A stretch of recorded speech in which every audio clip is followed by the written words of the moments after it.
All right, let's get into it. Today, we're basically becoming detectives, but for math. We're going to be diving into the world of trigonometry to solve some mysteries hidden inside right-angled triangles. So, have you ever wondered, how do you actually measure something you can't reach? I mean, like the height of a huge skyscraper or a rocket blasting off into the sky. Well, the secret lies in a bit of mathematical detective work. And you know what? The scene of the crime is always a right-angled triangle. Okay, so first things first. In this part of the investigation, we're going to lay out our mission and start uncovering the essential clues that are hiding inside every single one of these triangles. So what is our mission exactly?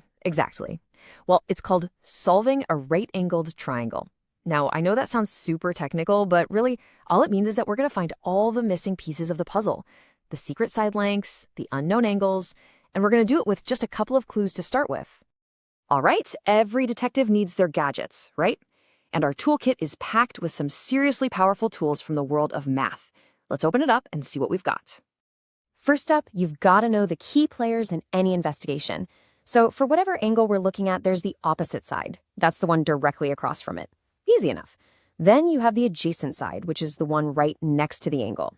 And finally, the big one, the hypotenuse. It's always the longest side, and you can always find it opposite the right angle. Getting these three down is absolutely crucial. Okay, now for the gadgets themselves: sine, cosine, and tangent. You've probably heard of them, and there's a super famous kind of secret code to remember how to use them. SOHCAHTOA. Seriously, just say it all loud. SOHCA means sine is opposite over hypotenuse. Ca tells you cosine is adjacent over hypotenuse. And TOA means tangent is opposite over adjacent. This little phrase, it's pretty much the key to our entire investigation. Okay, that's enough theory. Let's get our hands dirty, right? It's time to put these tools to the test with our very first case. So here it is, case file number 1. We've got a right triangle, and our only clues are two side lengths, 5 and 10. The mission? Figure out the mystery angles X and Y. The trick to cracking these cases is to follow the same simple 3-step process every single time. It's like a detective's playbook. Step 1. Identify what you know and what you need to find. Step 2. Select the right tool. Is it a job for SOHCA, CA, or TOA? And step 3. Solve for that missing piece. Let's do it. Okay, let's break this down. Let's start with angle X. What do we know? We've got the side opposite it, which is 5, and we've got the hypotenuse, which is 10. So O and H, that sounds like so. So we're going to use sine. The sine of X is just 5 over 10, which is a half. You pop that into your calculator, the inverse sine of 0.5, and boom, X is 30 degrees. Okay, one down. Now for angle Y. From its perspective, we know the opposite side is 10, and the adjacent side is also 10. O and A, that's TOA, so we're using tangent. The tangent of Y is 10 over 10, which is just 1. The inverse tangent of 1, that's 45 degrees. And just like that, case closed. All right, not bad for a warm-up, right? But now, let's ramp it up. We're going to tackle a more complex case, one where we have to connect a few different clues to get to the final answer. Okay, this is case file number 2, and it's a whole different beast. We're not just looking at one triangle, but 2 of them, kind of smushed together. And we've got a bunch of unknowns.